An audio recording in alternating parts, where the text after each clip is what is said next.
অনলাইনে অনেকগুলো গাছ অর্ডার দিয়েছিলাম। আজকে সেগুলোই চলে এসেছে। তাই এখন আমি আর তোমাদের দাদাভাই দুজন মিলে এখন সেগুলোকে ওপেন করব আর দেখব যে আমাদের মনের পছন্দ মতো গাছগুলো আসলো কিনা। রিসেন্টলি আমরা দুজন খুব গাছ কিনছি আর অনেকদিন ধরে কিন্তু ফুলের গাছ কেনা হয়েছে। তাই তোমাদের দাদাভাই বলছিল যে এবার কিছু ফলের গাছ কিনবো যেগুলো ছোট গাছে অনেক ফল হবে। তাই ওর কথা মতো কিন্তু আমরা অর্ডার দিয়ে দিয়েছিলাম প্লান্ট নার্সারি থেকে অনেকগুলো ফলের গাছ। আমরা দুজন এখন সেটাই কিন্তু আনবক্সিং করছি। এটা কিন্তু খুব সুন্দরভাবে র‍্যাপিং করা ছিল। গাছগুলো একটাও কোনো ক্ষতি হয়নি এমনভাবে প্যাকিংটা করেছিল।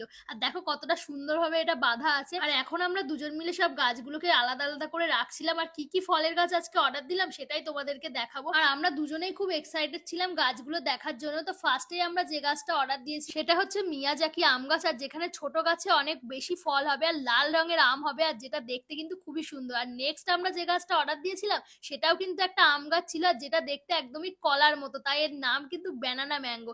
যেটা তোমাদের দাদা ভাইয়ের খুবই পছন্দ হয়েছে। তাই বলছিল এই গাছটাও দেখো অনেকটা বড় দিয়েছে আর বেশ ভালো। আর এর সঙ্গে আমরা একটা রেড চেরি গাছ অর্ডার দিয়েছিলাম আর তারপর দিয়েছিলাম একটা পেয়ারা গাছ যেটাও কিন্তু খুব সুন্দর ছিল। এর সঙ্গে অর্ডার দিয়েছিলাম আমার পছন্দের মালবেরি গাছ যেটা আমি অনেক দেখেছি কিন্তু কখনো খাইনি। তাই ইচ্ছে ছিল বাড়িতে একটা লাগাবো। আর তাছাড়াও তোমাদের দাদা ভাইয়ের পছন্দের একটা গাছ দিয়েছিল ব্যানানা চিকু যেটা অলরেডি গাছে ফল হয়ে গেছে। আর এর সাথে কিন্তু দিয়েছিলাম একটা অল স্পাইসি গাছ মানে মশলার গাছ যেটা বাড়িতে থাকা কিন্তু খুবই প্রয়োজন, না হলে রান্নাটাই করা অসম্ভব। আর ম্যাক্সিমাম গাছেই কিন্তু ফল ধরেছিল। তো যাই হোক, তোমরা যদি এরকম ছোট গাছে ফল হবে সেগুলো নিতে চাও তাহলে স্ক্রিনে দেওয়া নাম্বারে কন্ট্যাক্ট করো এবং নিজের পছন্দের গাছগুলো নিয়ে গিয়ে বাড়িতে বসাও।